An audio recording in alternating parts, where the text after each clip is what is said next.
All right. Hi, everyone. We're live on YouTube. This is Believe in Bills, presented by FanDuel. I'm Adam Benigni, WGRZ TV and Sports Talk Live Buffalo. Sal Maiorana of the Rochester Democrat and Chronicle. Long time on the Bills beat, obviously, and kind of a little bit of a sentimental today. In a season of the last preseason game there at that particular stadium.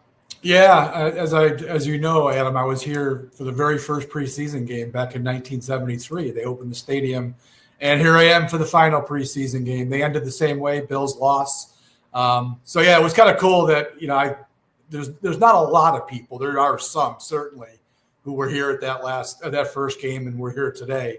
But I know I'm in the small minority of that club, so that was pretty cool. But yeah, so it was fun, and I will be here eventually for the final game they play at this place. So yeah, I'm old, man. Look at all this gray hair. Yeah. It's an indication of just how old I really am. So am I. I'm not where you are, but I'm in the neighborhood.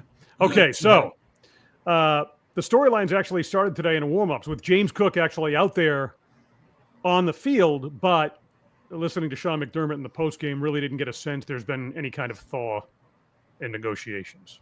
Yeah, it was kind of a surprise to all of us up in the press box when we saw Cook come out in his uniform. We all assumed he would be at the game today, but I figured he'd be in civilian clothes and would either be on the sideline or not quite sure where he would have been, but he would have been in the stadium. It was a surprise. He came out, he went through the warm-up. Now, nobody thought he was going to play. That was pretty obvious. He hadn't practiced since, last week. So it was at least a sign you thought that, okay, maybe things are starting to get warm and they're getting close to whatever they're going to do. And then after the game, Sean McDermott, you could tell he was asked about Cook, or actually he brought it up. He brought it up before anybody asked about it. And he was frosty. You could tell he's kind of getting sick and tired of Cook not being out there. He's missed, like I said, 4 practices. Now he's missed a preseason game. He would have played today. If he had practiced all week, the starters played. As a matter of fact, they played into the second. They were still on the field, Adam, with 10 minutes to go in the second quarter on offense. So he would have gotten some run, and he's gotten none of it. So Sean, I think, is reaching a point where he's starting to get irritated. We're still a month away, we're exactly a month away from the season opener. But you could tell he wants this guy to get into camp and get this thing, get everybody on the same page and get moving forward. And it's not happening yet. And it looks like it might drag on for a little longer. Yeah, this very much goes against Sean McDermott's grain. And he's not alone in that, but he's particularly wired that way. As for storylines today, we all know they held out Josh Allen in this game wisely, made perfect sense, because they do have a bad backup quarterback, right? Mitch Trubisky and Mike White. Similar numbers for the two of them today. White with maybe lesser of a supporting cast, with a couple of touchdowns, right? Trubisky with 1. But did you get the sense there's anything that happened in this particular game? It's probably early in that. Did the needle move at all on that front, in your opinion? I thought it didn't move either way because I thought both guys played pretty well today. Mitch Trubisky got the start, so he got to play with the first team, and he faced the Giants' first team. They pulled their first-string defense before the Bills pulled their first-string offense, and that led to the Bills scoring a touchdown.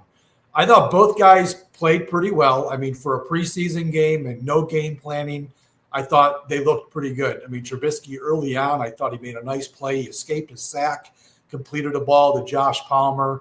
They sputtered a little bit, and then at the end of the half there, the Giants had a total breakdown on defense, and they allowed Shavers to get deep for that 58-yard play that led to a field goal. So that ended Trubisky's day on a really good note.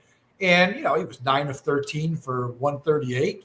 That was a pretty sharp day, I thought. Mm-hmm. Then Mike White came in, and, a lot of people think that this is going to be Trubisky's job to lose, and maybe it is. But as I've pointed out to you, there's a savings on the saving cap if they keep Mike White over Mitch Trubisky. So I think they would love to give him an opportunity to win the job. And he started terribly. His first ball was almost picked off, and they went 3 and out. But then he kind of got into a groove. He's playing with the Bills, I'm not going to call them scrubs, but second and third teamers against the Giants, second and third teamers, and he did well. He drove them twice for touchdowns. Darrington Evans was the one touchdown, and the KJ Hamler play, the 39-yarder on 4th and 4. Great play. I mean, great play on both ends. Yeah. They had a 2-point conversion pass in there that he threw. Chenault made a nice catch on. So, usually you watch backup quarterbacks and you're bored stiff. I was kind of interested all day long until Shane Buechele came in. Then I lost interest. But the first two guys really showed that this is going to be a good fight right to the end, and it'll be an interesting decision to see how it goes. So I thought Steve Tasker on the game broadcast made a really good point with the experience these guys have, right? That if they have to get them ready, say Josh does get hurt or get nicked up and they have to get a guy ready in a short week, the experience, they're more able to do that, right? Yeah. So it's interesting to watch the battle, and also when you look at who they have there, kind of weigh that into consideration in the event that Allen does get hurt and they have to turn to them and get them ready quickly. All right, so FanDuel has the Bills' odds to win the Super Bowl at plus 700. That's 12.5%. In order for that to happen, we know that the defense has to be better, right? And they've addressed that in the offseason, one of the big storylines. As for today, and again, we're talking preseason game number 1, but I know that McDermott was not happy with the third down numbers, right, which has been an issue for them, was certainly one last year. 5 of 10 in the first half, 9 of 19 for the game. Yeah. Look, I made a joke in the press box. They had a 3rd and 12, I think, at one point. Bills gave it up. I mean, we saw that how many times last year, 3rd and long, and a drive would get extended, lead to points. That was the biggest issue with the Bills defense last season. Obviously, they're trying to improve on that. Now, I'm not going to get bent out of shape about it happening today in a preseason game.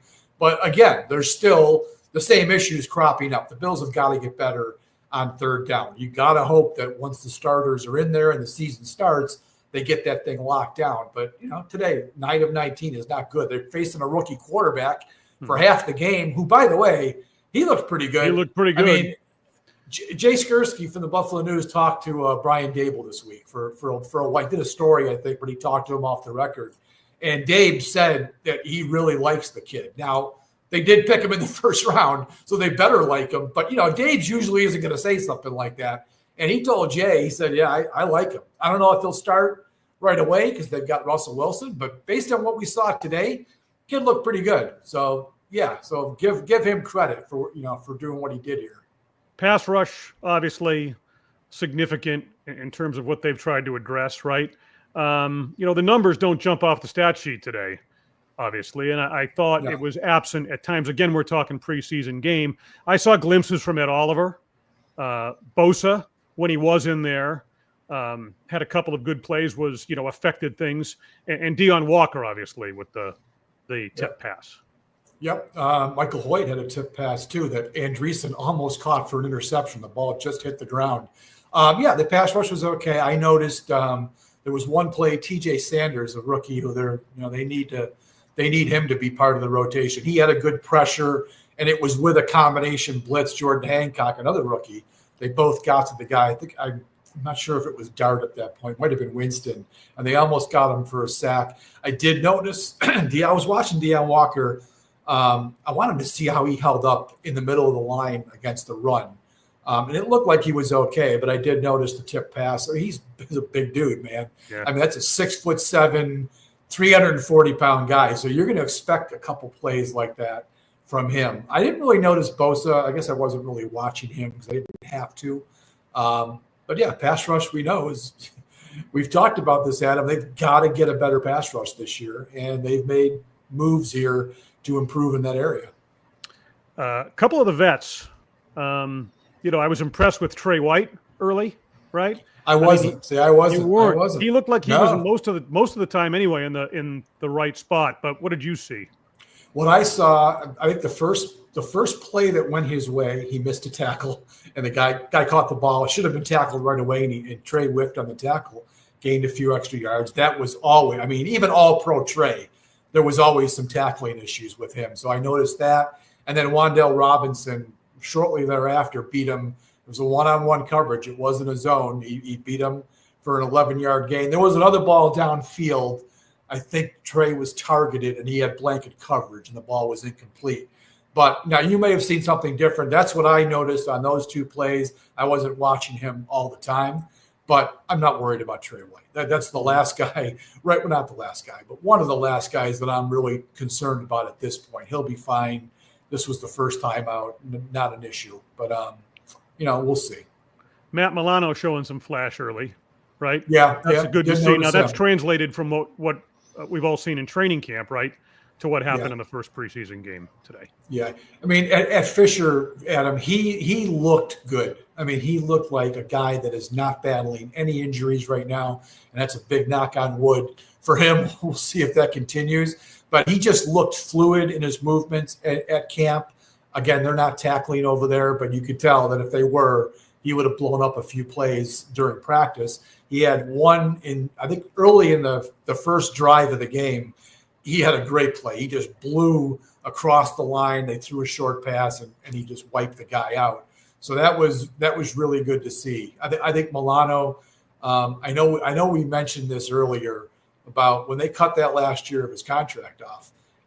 That's a mutually beneficial thing maybe, because he is going to be motivated this year to prove that either he can re-sign with the Bills or get a free agent deal somewhere else. Because damn well he doesn't want to retire. He's 30 years old. I think he's going to be 31, actually. He's not ready to retire, even though he'll be in his last year of his Bills contract. That guy's playing for a new deal. And I think if he stays healthy, I think he's going to be a great player for the Bills this year. We had talked about the receiver position being an area we were watching as well, and particularly down the depth chart a little bit, what they might do. And I know you have some thoughts on that.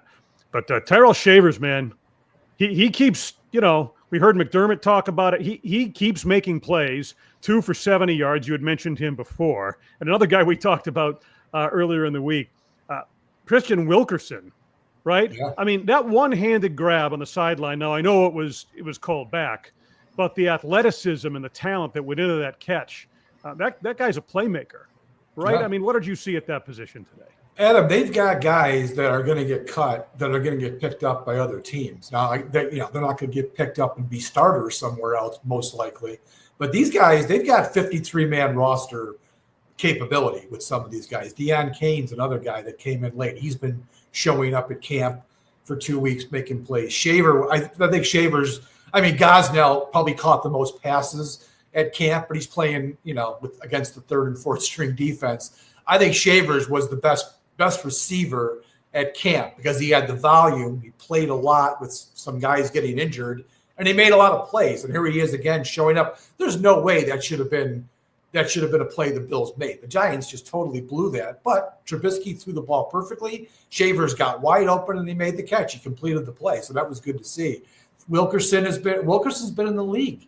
Deon Cain has been in the league. Shavers, even with the Bills, has been in the league. They've got some guys with experience. Laviska Shenault, he's interesting because McDermott was asked about him specifically afterwards because they gave him opportunities not only on kickoff return, but punt return, and he was a gunner. He was a punt return gunner. I asked Sean the question specifically, how difficult is it to save a spot on a 53-man roster for just a return guy? Because they did it last year with Codrington. Codrington did not play defense at all. He was there to return kicks. And with the Bills situation this year, they still have Codrington. But with all these receivers that they have, maybe the extra spot goes to a receiver. And maybe that's a guy like Shenault, if he can really return, or Shavers. If Shavers can play special teams, and I'm not saying just be a return guy because he probably wouldn't. If he can play special teams, be a core guy, how do you cut that guy?